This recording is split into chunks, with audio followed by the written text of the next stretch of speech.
আগে নিয়ম ছিল কি?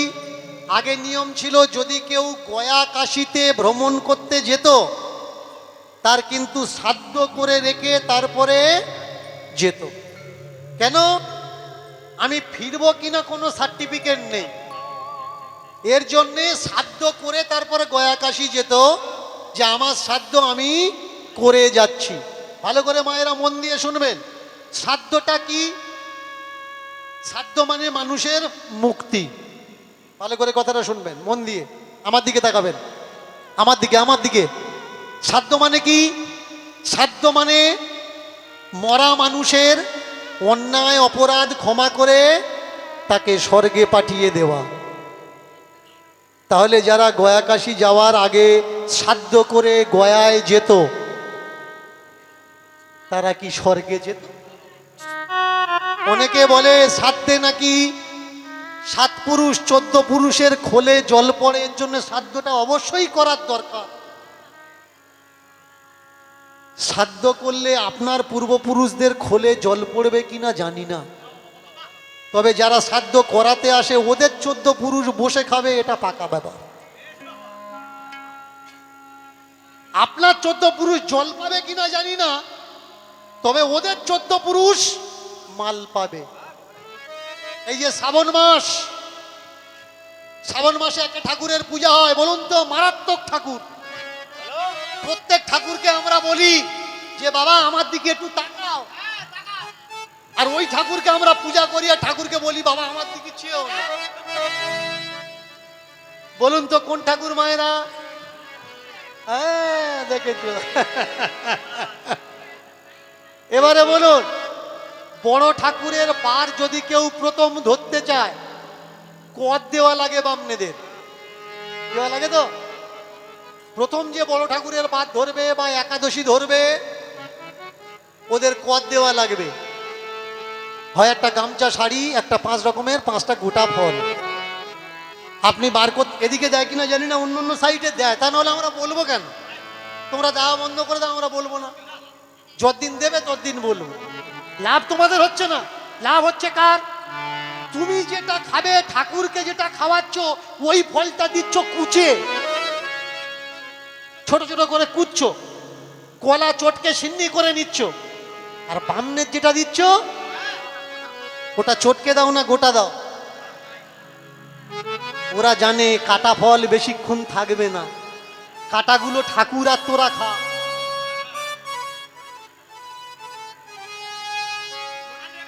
আমি বামন খুঁজছি আমার দেওয়ার জন্য, আমি পাচ্ছি না।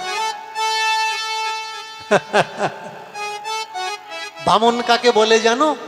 শুনে নাও, যে সাইজে বেঁটে তাকে বলে বামন।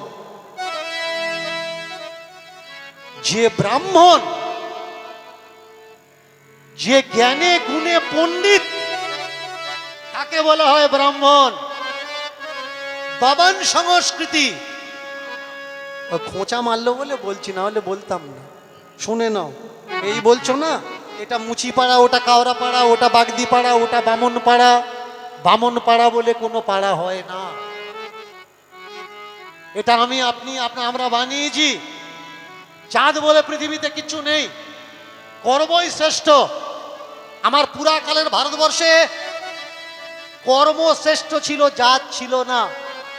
যেদিন থেকে আমাদের এই বাংলার গদিতে রাজা গণেশ, পড়বেন, এর জন্য পড়ার দরকার, রাজা গণেশ, গণেশকে পড়ুন তাহলে বুঝতে পারবেন এই জাতপাত এলো কোত্থার থেকে।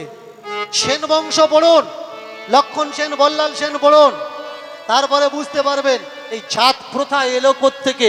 ব্রাহ্মণকে, বামনকে যে আকারে ছোট, ব্রাহ্মণকে যে জ্ঞানে আর গুণে সকলার থেকে বড়।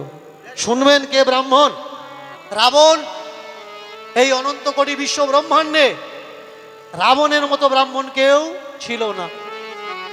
শিবের বিয়ে দিতে হবে, শিব চলে গেছে পিতামহ ব্রহ্মার কাছে নিমন্ত্রণ করতে, আমার বিয়ে পড়াবে। শিব বললে আমি দিতে পারবো না। পিতামহ ব্রহ্মা বলে আমি বিয়ে দিতে পারবো না। কেন? ত্রিসন্ধ্যা গায়ত্রী জপ না করলে ব্রাহ্মণের ব্রাহ্মণত্ব থাকে না। কিন্তু আমার একটা গায়ত্রী নষ্ট হয়ে গেছে কামদেবের বাণে, আমি আমার মেয়ে সন্ধ্যার পিছনে ছুটেছি, আমার দ্বারা হবে না। তৎকালীন সময়ে আর কোনো উপায় ছিল না, শিবের বিয়ে ব্রহ্মা করিয়েছেন। সেই বিয়েতে হয়েছে কি, দুর্গার মুখ দেখে, পার্বতীর মুখ দেখে এই ব্রহ্মার রেতাস্খলন হয়েছে, পা দিয়ে ডলে দিয়েছে, বাল্যখিল্য ঋষির জন্ম হয়েছে। এর জন্য পোড়া লাগে। রাম অকাল বোধন করবে, পুরোহিত খুঁজছে, অকাল বোধন করলে তবে রাবণকে মারতে পারবে। চলে গেছে পিতামহ ব্রহ্মার কাছে, আপনি অকাল বোধন পূজাটা করে দিন, আপনি ছাড়া তো ব্রাহ্মণ কেউ নেই, ব্রাহ্মণ শ্রেষ্ঠ, আপনার থেকে ব্রাহ্মণের জন্ম হয়েছে। পিতামহ ব্রহ্মা বলে উঠলেন, আমার দ্বারা হবে না, শিবের বিয়ে দিতে গিয়ে অসুবিধে হয়ে গেছে, আমার ত্রিসন্ধ্যা গায়ত্রী আমার রক্ষা হয়নি। বলে তাহলে এই এই ব্রহ্মাণ্ডে ব্রাহ্মণ কে আছে তার পরিচয়টা দিন। বলে আছে একজন, চলে যাও, শ্রীলঙ্কায় বসবাস করছে, তার নাম রাবণ। বলে তাহলে আর পূজা হলো না।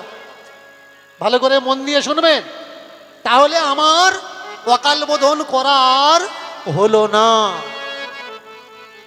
বললে কেন হবে না কেন? বলে রাবণকে মারবো বলেই তো মায়ের পূজা করছি। তাহলে রাবণ বধের যজ্ঞে রাবণ কি পৌরোহিত্য করবে? বলে উঠলেন পিতামহ ব্রহ্মা, রাম, ব্রাহ্মণ সম্বন্ধে তোমার ধারণা নেই, শুনে নিন কারা ব্রাহ্মণ। এর জন্য আমি অন দা স্টেজ দাঁড়িয়ে বলি, আমার যেদিন থেকে জ্ঞান হয়েছে আজ পর্যন্ত আমি কোনো ব্রাহ্মণকে নিন্দা করিনি। যেদিন দেখাতে পারবেন আমি কোনো ব্রাহ্মণকে নিন্দা করেছি, আমার কাছে এসে বলবেন, প্রুফ দেবেন, ওই জায়গায় দাঁড়িয়ে আপনি ব্রাহ্মণকে নিন্দা করেছেন। আমি দীনকৃষ্ণ ঠাকুর বলছি, সেদিন থেকে স্টেজে দাঁড়িয়ে আর কীর্তন করবো না। আমার জ্ঞানত অজ্ঞানত আমি কোনোদিন কোনো ব্রাহ্মণকে অপমান করি। তবে ব্রাহ্মণ নাম ধরে যারা জাতিবাদ কায়েম করে রাখার চেষ্টা করছে, তাদের বিষয়গুলো আমি তোলার চেষ্টা করি। পিতামহ ব্রহ্মা বলে উঠলেন, শোনো, ব্রাহ্মণের মৃত্যু যজ্ঞে ব্রাহ্মণকে দাওয়াত দিলে, নিমন্ত্রণ করলে যদি আসে তবেও ব্রাহ্মণ। যে জন্ম আর মৃত্যু দুটোকে এক বলে মনে করে, যে দুঃখ আর সুখ দুটোকে এক বলে মনে করে, যে পৃথিবীকে নিজের বলে মনে করে, শুধু দাগ দেওয়া একটা এরিয়াকে নিজের বলে মনে করে না, তিনি ব্রাহ্মণ। তুমি বুঝলে কি করে ও আসবে না? যাও তো একবার। নিমন্ত্রণ করতে গেছে। বলুন মায়েরা, রাবণ এসেছে, রাবণ পূজা করতে এসেছে। 108টা নীল কমল লাগবে, নীল পদ্ম লাগবে। মা একটা কমল চুরি করে নিয়েছে, নিয়ে রেখে দিয়েছে। রাম দেখলো একটা কম পড়ছে, রাম করেছে কি, মাকে বলছে, মা পূজা সম্পন্ন হবে না, আমাকে অনেকে নীলম্বর বলে, আমার চোখটা নাকি নীল পদ্মের মতো। একটা পদ্ম কম হয়েছে, তাতে কি আছে, আমার একটা চোখ তুলে আমি তোমার পায়ে দিয়ে দেবো।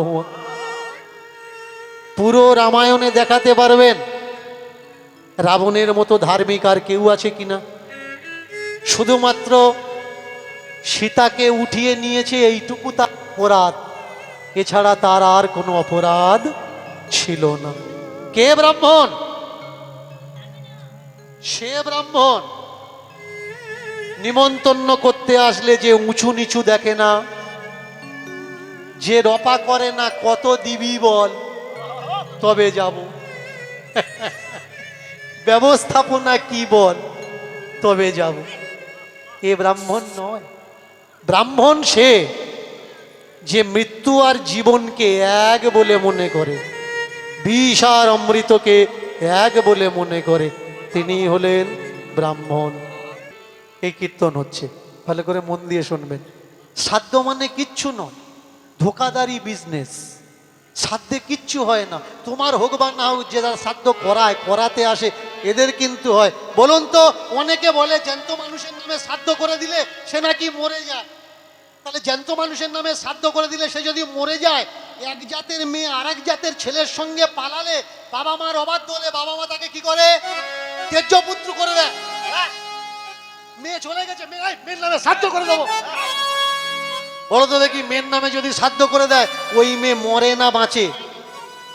আর শ্রাদ্ধ করলে যদি মরার পরে সে স্বর্গে যায়, তাহলে বাবা ওর ওপরে রাগ করলো না ক্ষতি করলো? ওর লাভ করে দিল, কোনটা করলো? একে গেছে অন্য জায়গায়, ফের আবার শ্রাদ্ধ করছিস, ও তো বেঁচে সুখী হবে, মরলে আবার স্বর্গে। যারা স্বর্গের কন্ট্রাক্টর, স্বর্গ কারোর বাপের সম্পত্তি না। তুমি মনে করছো মরে গেলে শ্রাদ্ধ করব, আমার মরা বাবা স্বর্গে যাবে? বলুন তো মায়েরা, যারা আপনাকে ঠাকুরের গায়ে ছোঁয়ার অধিকার দেয় না, আপনি ঠাকুর ছুঁয়ে দিলে ওই ঠাকুর আবার উৎসব করাতে হবে, তাহলে ওরা কখনো চাইবে আপনার বাবা মরে গেছে মন্ত্র বলে মরার পরে স্বর্গে পাঠাবে? যাদের ঠাকুর ঘরে ঢোকার অধিকার নেই, তারা স্বর্গে প্রবেশের অনুমতি পায় কি করে? কাশ্মীর ফাইল নিয়ে বই বেরোলো, কেউ আটকালো না। এ টু জেড বিষয় ক্লিয়ার করে আপনার সামনে দেখানো হচ্ছে। কাশ্মীরে কি কি গন্ডগোল হয়েছে অবশ্যই ইতিহাস মানুষের জানার দরকার। কিন্তু যখন জ্যোতিবা ফুলেকে নিয়ে বই বেরোলো, জ্যোতিবা ফুলের জীবনী, বিরোধ কারা করলো? সেন্সিয়ার বোর্ড পাবন্দি লাগালো, এই সিন কেটে দাও, এই সিনগুলো ছাড়া যাবে না। তাহলে বলুন তো, জ্যোতিবা ফুলের জীবনে ঘটেছে সেই ঘটে যাওয়া জীবন দর্শন যারা আপনাদের জানতে দিচ্ছে না, ভাবতে পারেন তারা কখনো কি আপনাকে স্বর্গে পাঠানোর অনুমতি দিতে পারে? ভাবলেন কি করে? ভালো ফলটা যদি ওদের হয়, ভালো গামছাটা ওদের, পূজার প্রথম ডালার মাথার মালটা ওদের, তাহলে স্বর্গ বলে যদি কিছু থাকতো, স্বর্গটা ওরা না নিয়ে স্বর্গ তোমাদের দিত? কবে বুঝবে আমার সমাজ? কবে জানবে স্বর্গ নরক বলে কিছু নেই? স্বর্গেও যদি থাকতো, স্বর্গে ওরাই যেত, তোমাকে ঢোকার অনুমতি দিত না। মারা বলছে কোড়া কোড়া ধরছে, তা বলবো কি করে? আচ্ছা, একটা সহজ দেখে ধরি, যদি বলতে পারে। গৌরাঙ্গ মহাপ্রভু কোথায় জন্মগ্রহণ করেছে মায়েরা? নদিয়ায়, নবদ্বীপে। নদিয়া কি গ্রামের নাম? নবদ্বীপ কি গ্রামের নাম? নবদ্বীপ নদিয়া কি গ্রামের নাম? গ্রামের নাম নয়। তাহলে যে গ্রামে জন্মগ্রহণ করেছে, ওটা একটা জেলা, একটা পরগনা, একটা থানা। যে গ্রামে জন্মগ্রহণ করেছে গ্রামটার নাম কি? বাহ! অথচ আমি চলে যাব, দেখবেন পরে তর্ক হবে, কিচ্ছু জানে, শুধু লাপা। শুনে রাখুন, প্রথমটার উত্তর আপনারা দেবেন, দ্বিতীয়টার উত্তর আমি বলে দিচ্ছি। নদিয়া। প্রথমটা দেবো, দেখেছি, প্রথমটা দেবে, বাপের বাড়ি গিয়ে উনি ধরবে কেউ জানে কি না। একটু কিছু হলেই তো পোটলা দিয়ে নবদ্বীপ ছুটছো। নবদ্বীপেরটা বলি। রামচন্দ্রপুর গ্রামে গৌরহরি জন্মগ্রহণ করেছেন। গ্রামের নাম কি? রামচন্দ্রপুর। আর এই যে দুই দিকে দুটো কোম্পানি দোকান খুলে রেখেছে না, এখানে জন্মেছে। ও পজিশন খোঁটা কেটে এখানে জন্মেছে। এই যে নিম গাছ দেখছো না, এর গোড়ায় জন্মেছে। নিম গাছের গোড়ায় বাচ্চা হয়। বাচ্চা কোথায় হয়? চার দেয়ালের মাঝখানে। আর যদি চার দেয়ালের মাঝখানে নাও হয়, যাওয়ার মতো যদি পজিশন নাও থাকে, পাড়ার মায়েরা এসে কি করে, অন্তত কাপড়টা ঘিরে দেয়। রাস্তায় যেতে যেতে ভ্যানে যদি ডেলিভারি হয়, কি ভ্যানের উপরেই হয়? আশেপাশে কোনো মা থাকলে দেখবেন এটা কর্তব্য, তার ওড়না তার শাড়ি দিয়ে সে ঘিরে রাখে, এটা মায়ের লজ্জা। আর এইসব গাধারা বলছে এই নিম, এই নিম, ও দাঁড়িয়েছিল তারপরে হয়েছে। অসুবিধে কোন জায়গায়? সত্য আপনি বলতে পারবেন না। সত্য বললেই এদের ভয় কোন জায়গায়? এদের দোকানদারিটা মিথ্যের উপরে চলছে। সত্য জানতে পারলে দোকান আর থাকবে না। যে মুড়ি ভাজা প্রত্যেক দিন আপনি খাচ্ছেন সন্ধ্যার সময় খিদে পেয়েছে বলে, যদি আপনি জানতে পারেন যে ওই দোকানের মুড়িটা ইউরিয়ার জল, ভিজানো জল আর শ্যাম্পু দিয়ে ভাজা হয়, আপনি কি কখনো খাবেন? খাবেন না। সত্য নয়, মিথ্যার উপরে দোকানদারি আর সমাজকে করছে ভারী। ভালো করে শুনবেন, ফুল কে দিয়েছে? ঠাকুর ঘরে প্রথম কে ঢুকেছে? আজকের যে লীলা আমরা আস্বাদন করব, লীলার নাম হলো কর্মা। দুই বোন, ঝাঁসিতে বাড়ি, একজনের নাম কর্মা আর একজনের নাম ধর্মা। ধর্মার বিয়ে হয়েছে রাজস্থান, কিন্তু কর্মা বাড়িতে আছে, বয়সটা অনেক অল্প। বাবা তেল বিক্রি করে, তেলি কলু যাদের বলা হয়, তেল বিক্রি করে।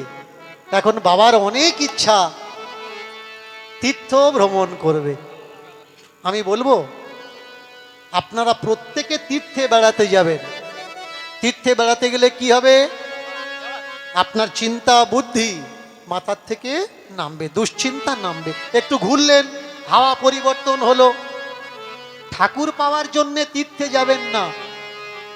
ঠাকুর রাধারমণ, শিব, কালী, দুর্গা তীর্থে কিন্তু থাকে না, তারা সব জায়গায় আছে।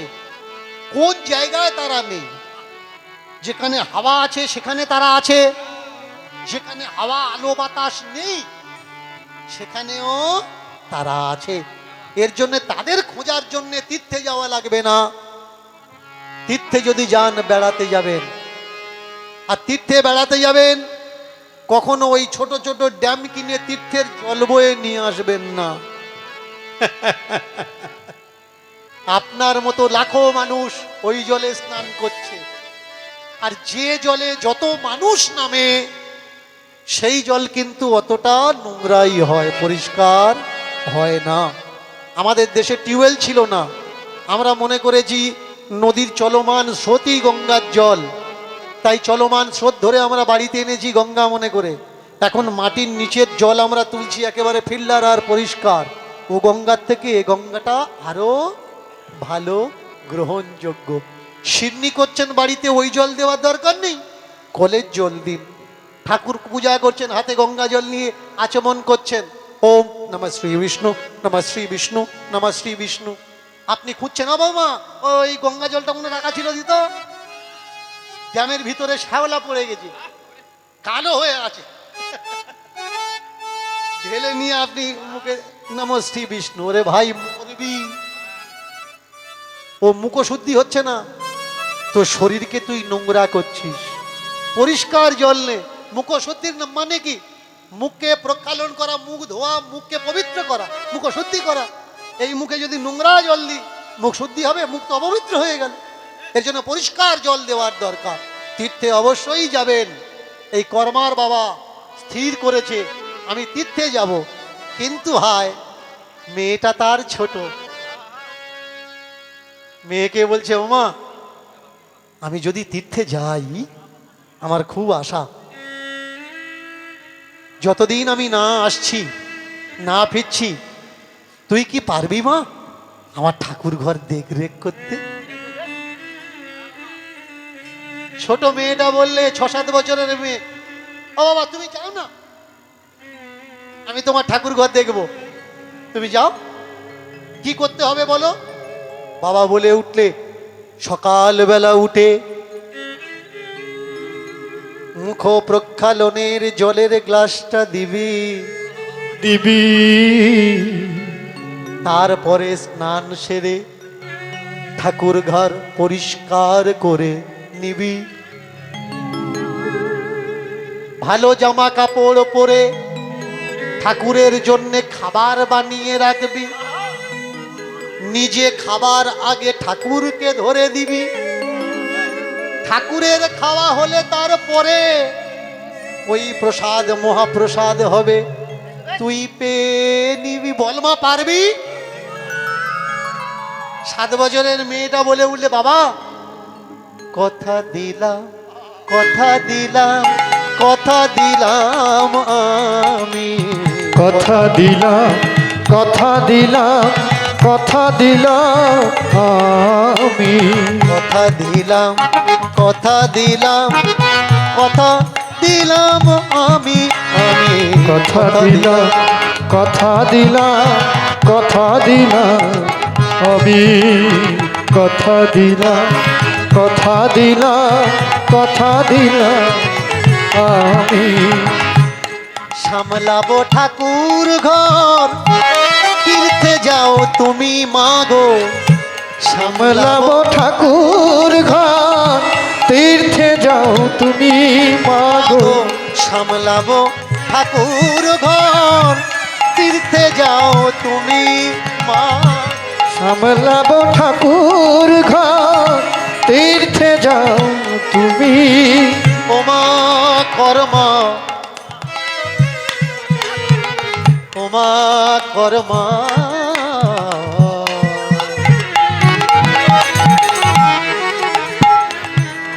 কথা দে, কথা দে, এ দায়িত্ব নিবি তুই, কথা দিলাম, কথা দিলাম, কথা দিলাম, কথা দিলাম, কথা দিলাম, কথা দিলাম, কথা দিলাম, কথা দিলাম, কথা দিলাম, কথা দিলাম, কথা দিলাম, কথা দিলাম, কথা দিলাম, কথা দিলাম, কথা দিলাম। ও যা, তুমি যাও বাবা, ভেবো না, ভেবো না, ভেবো না, ঘুম ভাঙার পরে যাব, ঠাকুরকে জল দেব, তারপরে স্নান করব, রান্না করে খেতে দেব, ঠাকুর খাবে আমি খাবো, ঠাকুর খাবে আমি খাবো, ঠাকুর খাবে আমি খাবো, ঠাকুর দেখো বাবা শিখেছি কি না, ঠাকুর খাবে আমি খাবো, দেখো বাবা শিখেছি কিনা, ঠাকুর খাবে আমি খাবো, দেখো বাবা বুঝেছি কি না, ঠাকুর খাবে আমি খাবো, দেখো বাবা শিখেছি কিনা, ঠাকুর খাবে আমি খাবো, দেখো বাবা শিখেছি কি না, ঠাকুর খাবে আমি খাবো, দেখো বাবা শিখেছি কিনা, ঠাকুর খাবে আমি খাবো, দেখো বাবা শিখেছি কিনা, ঠাকুর খাবে আমি খাবো। ও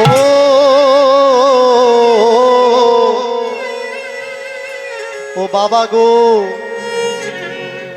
বনিয়ে নাও, মিলিয়ে নাও, আমি শিখেছি কি না।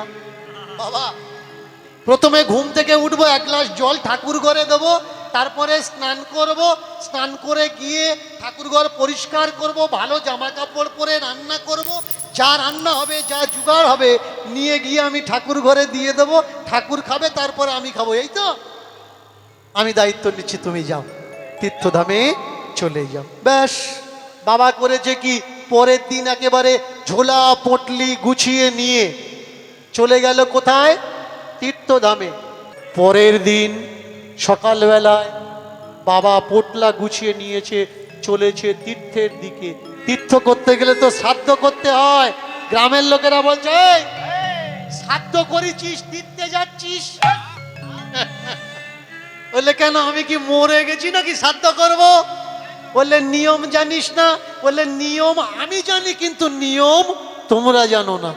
আজকের যে বাড়িতে কীর্তন হচ্ছে বাদল গায়ে, স্ত্রী নীলা গায়ে, গয়ার শ্রাদ্ধ উপলক্ষে বলে উঠলে কর্মার বাবা, শ্রাদ্ধ করব কি না করব ওটা আমি বুঝে নেব, বাপ যেমন মেয়েও তেমন, ঝোলা নিয়েছে বেরিয়েছে আগে। বাবা বলছে ওমা আমি যাই, ছোট্ট 7 বছরের মেয়েটা বলছে বাবা তুমি এসো, যাই না, তুমি এসো। আমি তোমার আসার অপেক্ষায় বসে রইলাম। আমার আর অন্য কোনো কিছু দরকার নেই। সা দেবে।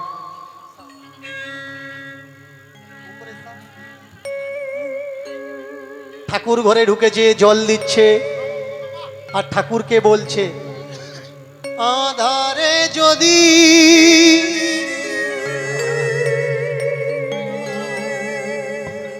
হারিয়ে যাব, আলোর স্বপ্ন কেন দেখালে? আহা, আলোর প্রকাশ কেন তুমি বলো দে।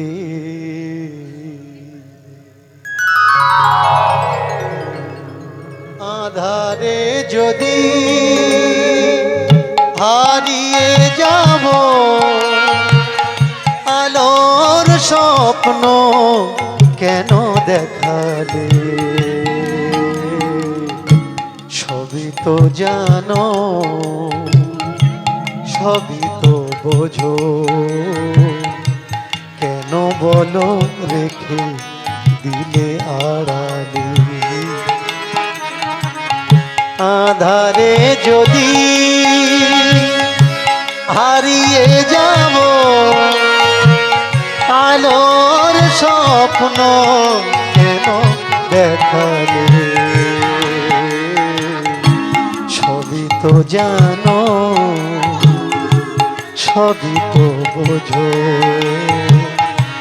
কেন বলো রাখলে আড়ালে? আধারে যদি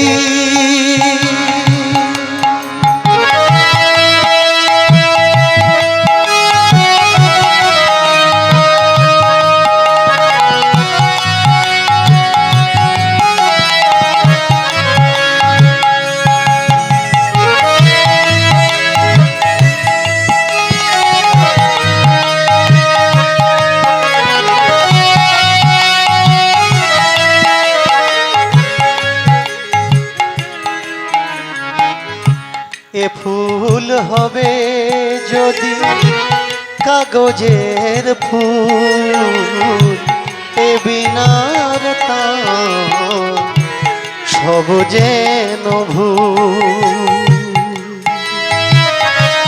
এ ফুল হবে যদি কাগজের ফুল, এ বিনার তার যেন সবই যেন এইটুকু যত পোড়া, এইটুকু যত পোড়া, কেন বলো দুঃখী রে কাঁদালে? আধারে যদি হারিয়ে যাব, আলোর স্বপ্ন কেন দেখালে? সবই তো জানো, সবই তো বোঝো, কেন বলো থাকি তুমি আড়ালে?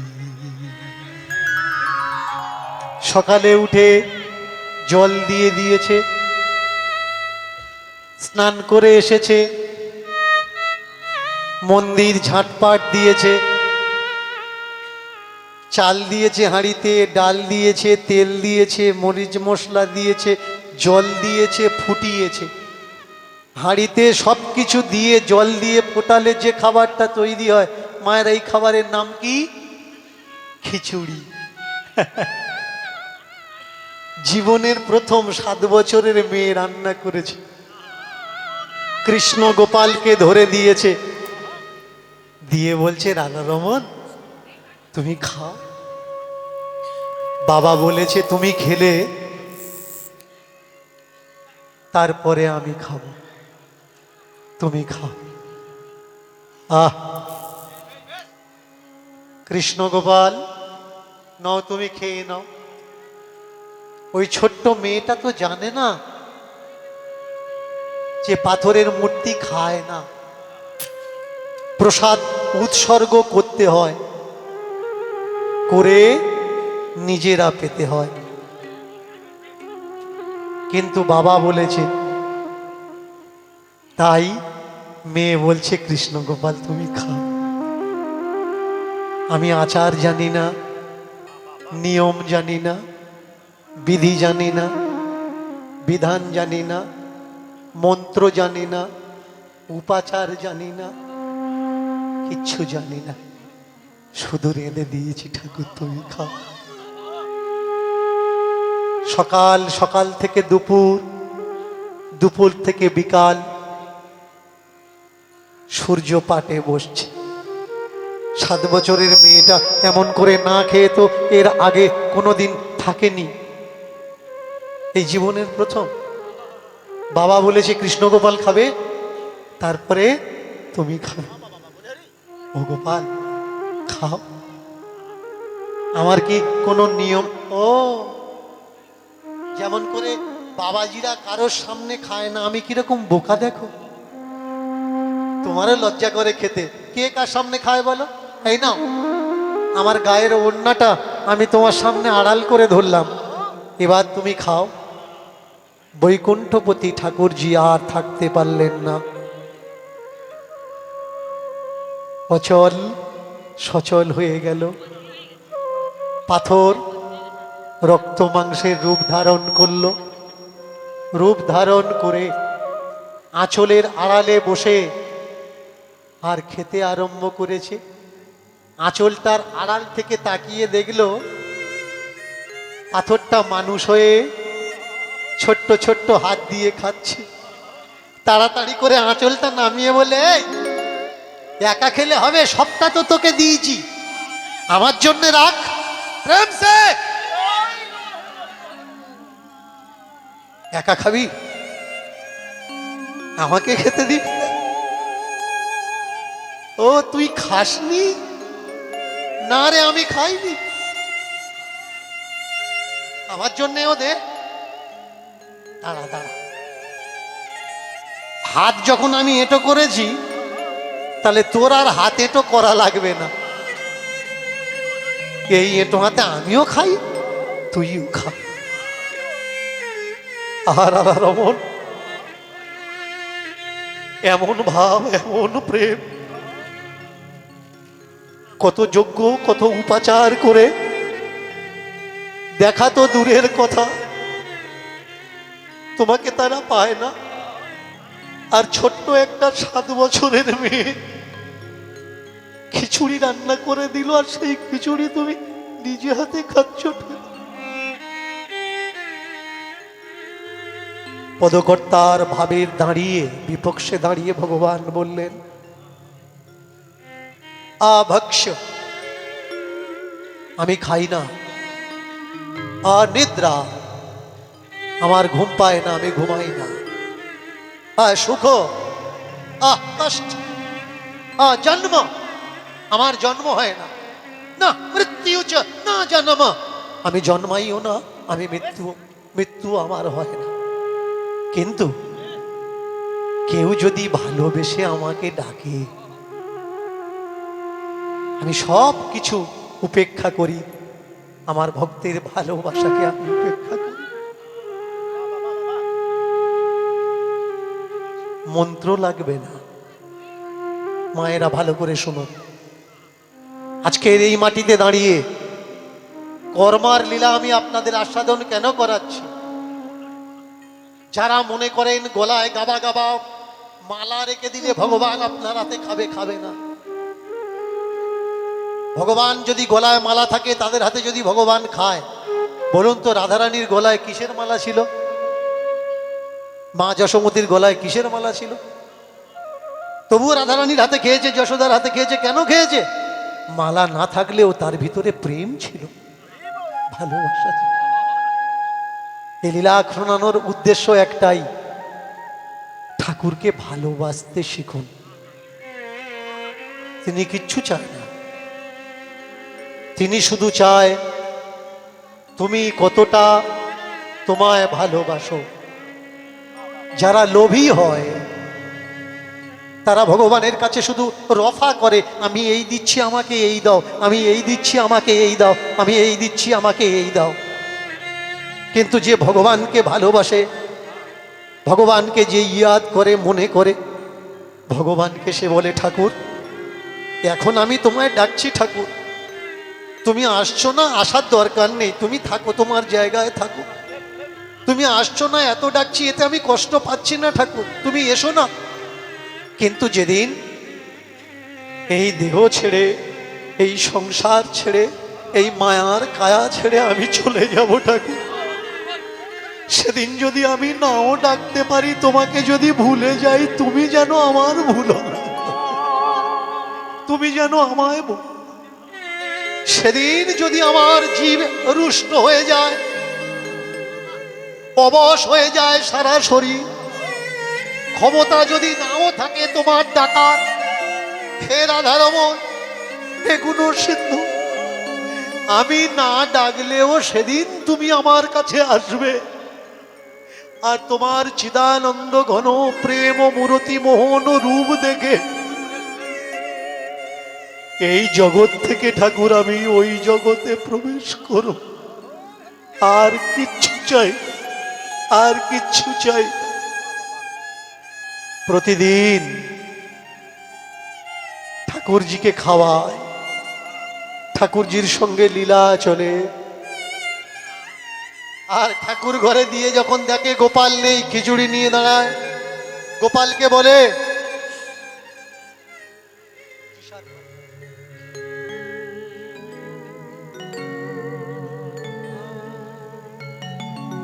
ফিরে আ,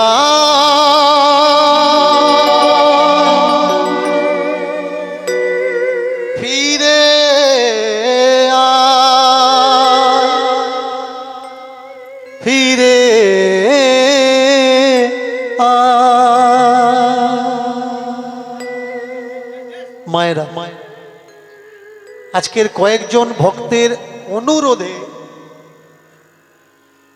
একটা ফিল্মি সং, দুখানা গান আমি আপনাদের গেয়ে শোনালাম একজন ভক্তের অনুরোধে। এইসব বইগুলো তো আর এখন চলে না, বা এখনকার ছেলেমেয়েরা জানে না।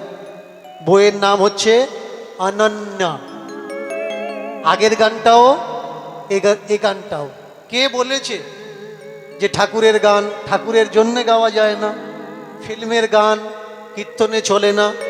আমি চালাচ্ছি, আপনারা দেখুন চলে কিনা। ফিরে আ,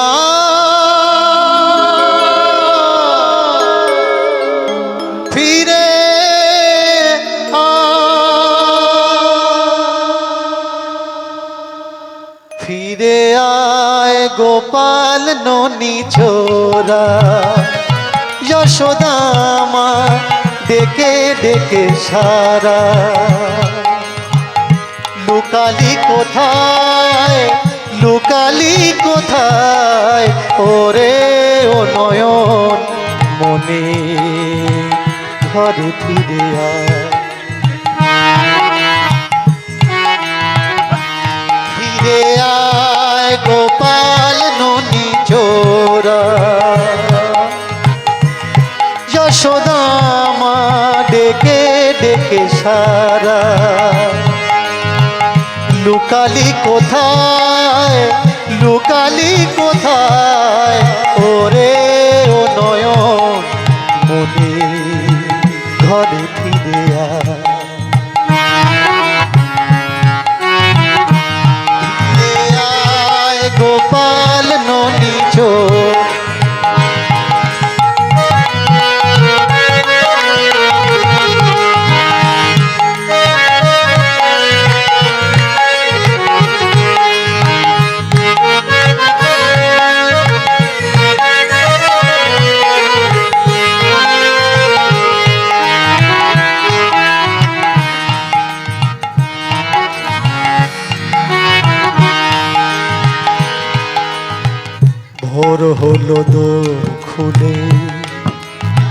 মাঠে মাঠে ধায়, মাঠে মাঠে ধায়। কোথা গেল গোপাল আমার, সবারে সুধায়, সবারে সুধায়, সবারে সুধায়। ভোর হলো দোল খুলে, মাঠে মাঠে ধায়, মাঠে মাঠে ধায়। বকেছি মেরেছি যত, ভালো যে বেসেছি তত। বকেছি মেরেছি যত, ভালো যে বেসেছি তত। কোথা গেল গোপাল আমার, সবারে সুধায়, ফিরে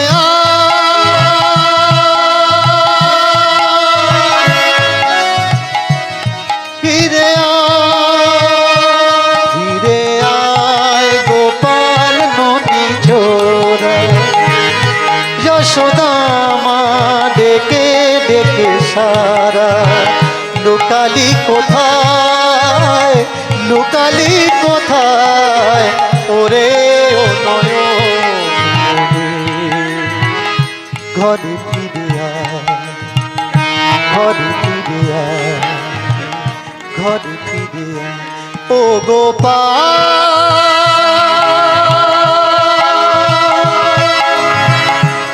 ও গোপাল। যায় দিন যায় সপ্তাহ, যায় কত মাস, যায় বছর দেখো উপনীত আজ। এক বছর, দুই বছর, বছর চলে গেল। দুপুর বেলা ওই যে থালা বাসন নিয়ে করমা পুকুর ঘাটে ধুতে গেল। ধোয়ার পরে চেয়ে দেখে চেনা এক মানুষ আসে। সেই মানুষ বড় চুল বড় দাড়ি, কিন্তু দেখে মুখে চোখে হাসে। কর্মা বলে, চিনেছি আমি, তুমি আমার বাবা। তীর্থ করে এলে ফিরে, আমিও করেছি গোবিন্দের সেবা। বাবা বলে, চিনলি কিভাবে? হয়ে গেছে চুল আর দাড়ি। 9 বছরের মেয়ে বলে, তোমার আর আমার টান আছে নারীর। নারী ছেড়া ধন আমি, তুমি না হয়ে ভুলে গেলেও যেতে পারো। বাবাকে ভুলবে এমন মেয়ে কি পৃথিবীতে আছে? কারোর বাড়িতে বলো, যদি কোথাও মেয়েরা না ঘুরতে যায় তাতে দুঃখ নাই। বছরে একবার বা দুবার যেন তাদের বাপের বাড়িতে যাওয়া চাই। মনের যত দুঃখ কষ্ট যদি তাদের থাকে, বাপের বাড়ি গেলে পরে দুঃখ ঘুচে যাবে। বাপের বাড়ি বাড়ি নয়, মেয়েদের মহাতীর্থ হয়। বাবার সম মেয়ের কাছে দেবতা আর কেহ নয়। পৃথিবীতে সব থেকে বড় ঠাকুর মায়েরা, পৃথিবীতে সব থেকে বড় ঠাকুর বাবা মাই হয়। বাবা মা যে প্রধান ঠাকুর, বেঁচে থাকতে কেউ চেনে না হয়। জ্যান্ত বাবার মুখে আমরা তুলে দিই না খাবার। মরে গেলে গ্রামকে গ্রাম খাওয়াই, দেখাই টাকার পাওয়ার। অসুস্থ বাবা মার রেখে দিই সিঁড়ি ঘরের নিচে, পেশাব করে পায়খানা করে খাটের উপরে রাখা যায় কি তাদের? দামি দামি আসবার বিছানা পালঙ্ক ভিজে নষ্ট হবে।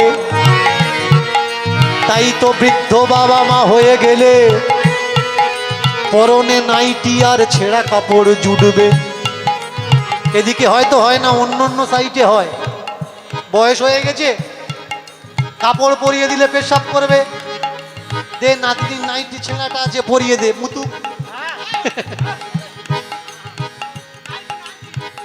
সারাদিনে 14 বার আমরা ঠাকুর ঘরে যাই, কিন্তু অসুস্থ বাবা মা খেয়েছি কি না খেয়েছে তার বালাই নাই। স্বর্গে যাওয়ার জন্যে আমরা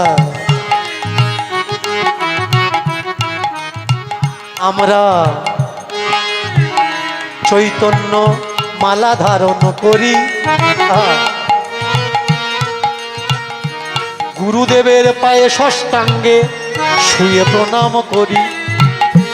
জন্মদাতা জন্মদায়িনী আমরা তাদের চিনি না, একদিনের জন্য কানে মন্ত্র দিল তার সম নাকি এ জগতে আর কেউ হয় না। যে মেয়েটা পেটে ধরে সহ্য করেছে যন্ত্রণা,